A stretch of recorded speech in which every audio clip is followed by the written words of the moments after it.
जूही कहती है, तुमने झूठ क्यों बोला? मैंने तुम्हें ली संग के साथ देखा था। तुम उसके दोस्त बन रहे थे और उसी पर झूठा इल्जाम लगा दिया। ली संग उसकी बात का जवाब नहीं देता बल्कि उससे ही सवाल करने लगता है। ली संग पूछता है, पहले तुम बताओ, यूएसबी टीवी ओनर की बेटी को एक छोटी सी जॉब की जरूरत क्यों पड़ गई? जूही कहती है, ये बात जरूरी नहीं है कि मैं क्या कर रही हूँ और क्यों कर रही हूँ, जरूरी ये है कि तुमने झूठा इल्जाम क्यों लगाया। ली संग कहता है, तुम्हें उसकी इतनी फिक्र क्यों है? जूही कहती है, क्योंकि वो हमारी तरह गोल्डन स्पून के साथ पैदा नहीं हुआ है। वो खुद की कमाई करता है और खुद के खर्चे उठाता है। तुम्हें उसे परेशान नहीं करना चाहिए। ये कहकर वो वहाँ से चली जाती है। ली संग भी वहाँ से जाने लगता है और रास्ते में उसे ओ यू जिन मिलती है। ओ यू जिन कहती है, तुम यही सोच रहे हो ना कि उसे ली संग की इतनी फिक्र क्यों है? उसे इसकी फिक्र इसलिए है क्योंकि उसकी वजह से एक स्टूडेंट की जान गई है। ली संग कहता है, क्या? यूजिन कहती है, तो अब तुम्हें जानना है। वैसे तो तुम्हें गॉसिप अच्छा नहीं लगता। ली संग बात बदल देता है और कहता है, हाँ मुझे गॉसिप अच्छा नहीं लगता, मैं उसी से पूछ लूंगा कि क्या बात है। यूजिन कहती है, तुमने पिछली बार मुझे जेलस और चीप कहा था, उस बात का मुझे बुरा लगा था। ये सुनकर ली संग सॉरी बोल देता है। यूजिन कहती है, ऐसे सॉरी से काम नहीं चलेगा। ये कहते ही वो उसे किस कर देती है। वो किस करती है और वहाँ से चली जाती है और ली संग वहाँ खड़ा रह जाता है। फिर हमें नए ली संग यानी कि तेयोंग को दिखाया जाता है। तेयोंग सो रहा होता है और उसके मॉम डैड उसके पास बैठे होते हैं। वो बातें कर रहे होते हैं और तभी तेयोंग उठ जाता है। जैसे कि मैंने बताया था, तेयोंग की लाइफ एक्सचेंज तो हो जाती है लेकिन उसकी आदतें नहीं बदलती। वो डरते हुए उठता है और कहता है, मैं लेट उठ रहा हूँ, फादर मारेंगे, वो मुझे सजा देंगे। ये सुनकर डैड कहते हैं, डरो मत बेटा, मैं यही हूँ, मैं तुम्हें नहीं मारूंगा। और ये सुनकर तेयोंग शांत हो जाता है। उसकी मॉम कहती है, डरने की जरूरत नहीं है बेटा, अगर तुम्हें और सोना है तो सो जाओ। तेयोंग अपनी मॉम का हाथ पकड़ता है और सो जाता है। इधर स्कूल के बाद ली संग अपने घर पहुंचता है और उसके डैड हुआंग उसका इंतजार कर रहे होते हैं और कहते हैं कि आज फिर से तुम लेट हो। ये सुनकर ली संग सोचता है, सियो हुआंग के लिए 3 चीजें मायने रखती हैं, टाइम, ऑर्डर और मनी। फिर हमें हुआंग का डेली रूटीन दिखाया जाता है। वो सुबह जल्दी उठते हैं, एक्सरसाइज करते हैं, स्टॉक्स प्राइस की बात करते हैं, मार्केट में क्या नया चल रहा है और उसका प्राइस क्या है, इसकी जानकारी हुआंग मॉर्निंग में ही ले लेते हैं। इससे पता चलता है कि वो टाइम वेस्ट करना पसंद नहीं करते। दूसरा है ऑर्डर, वो गलती करना पसंद नहीं करते और सामने वाले को दूसरी गलती करने नहीं देते। वो पहली गलती पर ही अपने स्टाफ को हटा देते हैं। तीसरा है मनी, वो स्माइल सिर्फ तब करते हैं जब उन्हें कोई बड़ा प्रॉफिट होता है।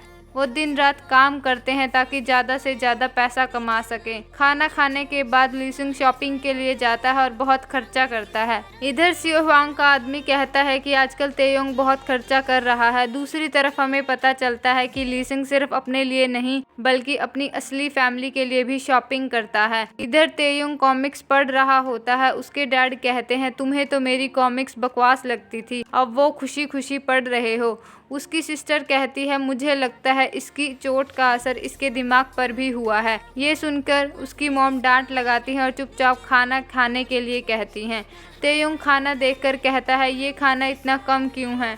उसकी सिस्टर कहती है, मॉम ने तुम्हारे लिए इतना अच्छा खाना बनाया है और तुम नखरे कर रहे हो। तेयोंग खाना खाने लगता है और खुश हो जाता है। वो कहता है कि मैंने इतना टेस्टी खाना कभी नहीं खाया था। ये सुनकर उसकी मॉम खुश हो जाती हैं। वो मिलकर खाना खा रहे होते हैं और तभी ली संग के लोग उनके घर आ जाते हैं। वो शॉपिंग वाला सामान उनके लिए लाते हैं और उन्हें दे देते हैं। दूसरी तरफ ली संग सियो हुआंग के साथ होटल में होता है और डिनर के लिए ऑर्डर देता है। वो सेम ऑर्डर करता है जो उसके डैड ऑर्डर करते हैं। उसके डैड कहते हैं कि ये तो पहली बार हो रहा है कि तुम मेरे वाला खाना ऑर्डर कर रहे हो। ली संग कहता है, क्योंकि अब मैं आप जैसा बनना चाहता हूँ। सियो हुआंग कहते हैं, मुझे पता लगा है कि तुम आजकल बहुत पैसा खर्च कर रहे हो। ली संग कहता है, हाँ मैंने कुछ खर्चा किया था, वो मेरे पैसे हैं और मैं उन्हें जहाँ चाहे खर्च कर सकता हूँ। ये सुनकर उसके डैड चौंक जाते हैं। तभी वहाँ जूही और उसके डैड आ जाते हैं। जूही के डैड प्रेसिडेंट ना अपनी बेटी से कहते हैं, अपने फियांसे से अच्छे से तो मिलो। ये सुनकर ली संग चौंक जाता है और उसे पता चलता है कि तेयोंग और जूही के बीच एंगेजमेंट हो चुकी है। फिर वो सब खाना खाने लगते हैं। प्रेसिडेंट ना अपनी बेटी की तरफ से माफ़ी मांगते हुए कहते हैं, मैं आप लोगों से माफ़ी मांगता हूँ कि मेरी बेटी ने तेयोंग को थप्पड़ मारा। सियो हुआंग कहते हैं कोई बात नहीं, मैं जूही को लंबे समय से जानता हूँ, इन दोनों के बीच कोई मिसअंडरस्टैंडिंग हुई होगी। जूही कहती है मैं भी एक बात के लिए आपसे माफ़ी मांगना चाहती हूँ। मैं माफ़ी चाहती हूँ, मैं इस एंगेजमेंट को तोड़ रही हूँ। ये सुनकर दोनों के पापा लोग चौंक जाते हैं। जूही कहती है मैं अपनी लाइफ जीना चाहती हूँ, किसी की बेटी या किसी की पत्नी बनकर नहीं रहना चाहती। ये कहकर वो वहाँ से चली जाती है। उसके जाते ही लीसंग कहता है इतनी कम एज में एंगेजमेंट, मुझे भी ये बात बकवास लगती है। ये कहकर वो वहाँ से चला जाता है। प्रेसिडेंट ना कहते हैं पता नहीं दोनों को क्या हुआ है, हमें बाद में बात करनी चाहिए। इसके बाद सियो हुआंग घर आ जाते हैं और अपनी वाइफ को सारी बात बता देते हैं। उसकी वाइफ कहती है कि मुझे लगता है हमें ये एंगेजमेंट तोड़ ही देनी चाहिए, वैसे भी प्रेसिडेंट ना के बेटों की अच्छी रेपुटेशन नहीं है। सियो हुआंग कहता है मैं उस बारे में बाद में सोचूंगा, पहले मुझे उस बात का इंतज़ाम करना है जो तेयुंग ने आज बोली है। दरअसल वो तेयुंग की ये मेरे पैसे हैं और मैं उन्हें जैसे मर्जी खर्च कर सकता हूँ वाली बात से गुस्सा होता है। इधर डिनर के बाद जूही उसी शॉप पर काम करने के लिए आ जाती है और उसके पीछे पीछे लीसंग भी आ जाता है। जूही कहती है कि क्या तुम गुस्सा करने के लिए आए हो? तो लीसंग कहता है नहीं, वो तो अच्छा डिसीजन था। तभी वहाँ एक शराबी कस्टमर आ जाता है। लीसंग कहता है इससे दूर रहो, ये किसी भी वक्त वॉमिट कर देगा, होता भी वैसा ही है। वो वॉमिट कर देता है और लीसंग वहाँ की सफाई करता है।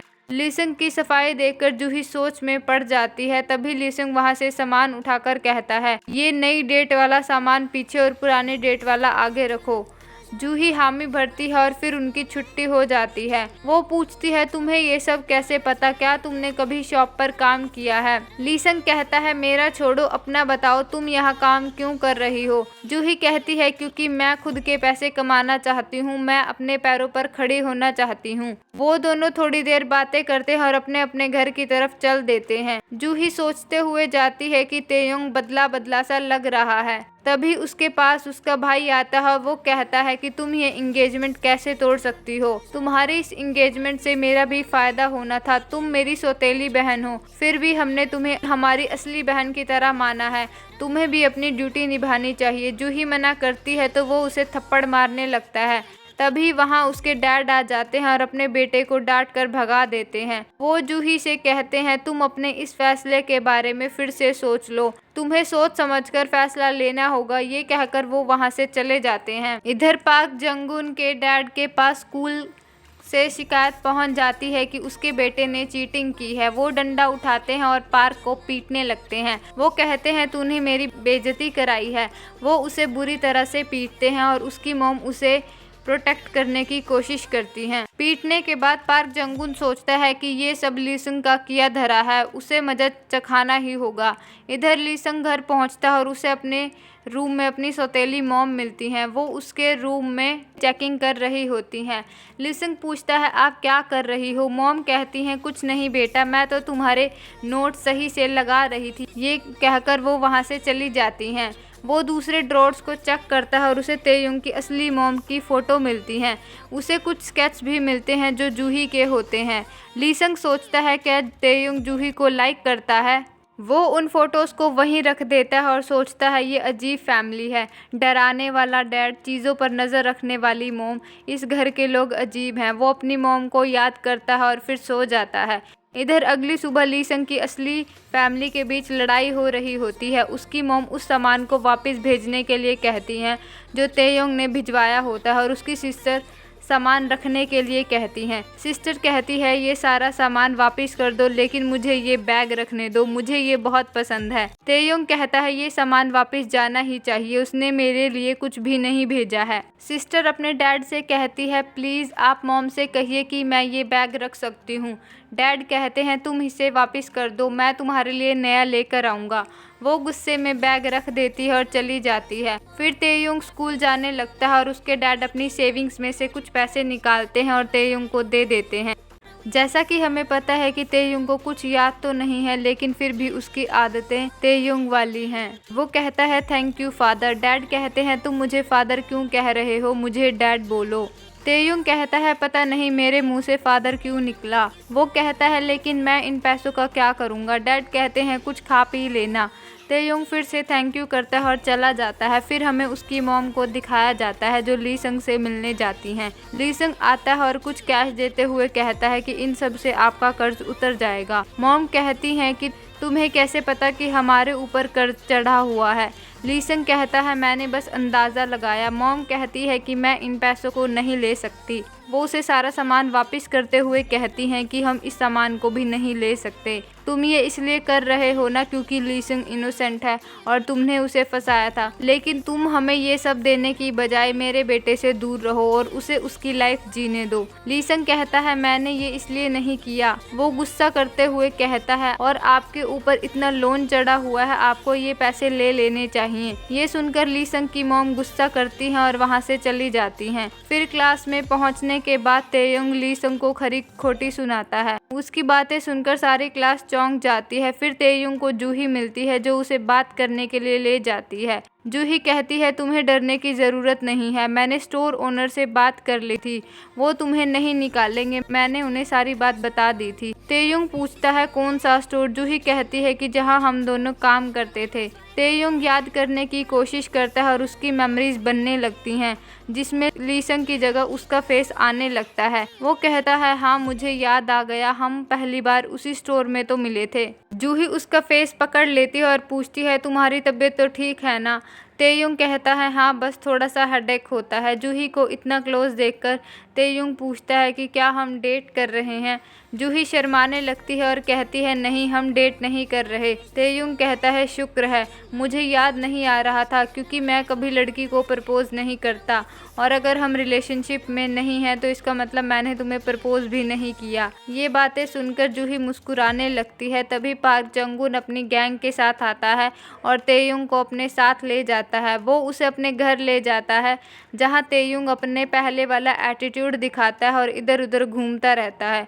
वो पार्क के घर के सामान को नकली बोलता है और वापस जाने लगता है। पार्क जंगून कहता है मैंने तुम्हें यहाँ अपनी बुराई करने के लिए नहीं बल्कि तुम्हें सजा देने के लिए बुलाया है। वो अपने डैड की गन उठाता है और तेयोंग को डराने लगता है। तेयोंग अपनी पुरानी लाइफ की तरह अब भी गन से डरने लगता है और कांपने लगता है। पार्क जंगून उसे डराता है और उसके ऊपर हंसता है। इधर जूही अपनी दोस्त की मेमोरियल सर्विस पर जाती है और उसी वक्त ली संग अपने दोस्त की मेमोरियल सर्विस पर आता है। उसी टाइम उन्हें कोई छुप छुप कर देख रहा होता है। तभी ली संग के पास उन लड़कों का कॉल आता है और उसे पता चलता है कि तेयोंग को पार्क जंगून अपने घर ले गया है। वो अपने रैगिंग के दिन याद करता है और बॉडीगार्ड से कहकर पार्क जंगून के घर जाता है। वो वहां पहुंचता है और पार्क जंगून से गन छीन लेता है। वो कहता है तुम इसे ऐसे क्यों डरा रहे हो, इसे गोली ही मार दो। पार्क जंगून कहता है नहीं ये सिर्फ डराने के लिए है। ली संग पार्क जंगून को डराने लगता है। पार्क जंगून रोने लगता है और माफी मांगता है। ली संग कहता है दूसरे को इतना ही डराना चाहिए जितना खुद बर्दाश्त कर सकते हो। पार्क जंगून रोते हुए हामी भरता है और ली संग गन उसकी तरफ करता है। फिर एक गोली चलने की आवाज़ आती है और एपिसोड ख़त्म हो जाता है।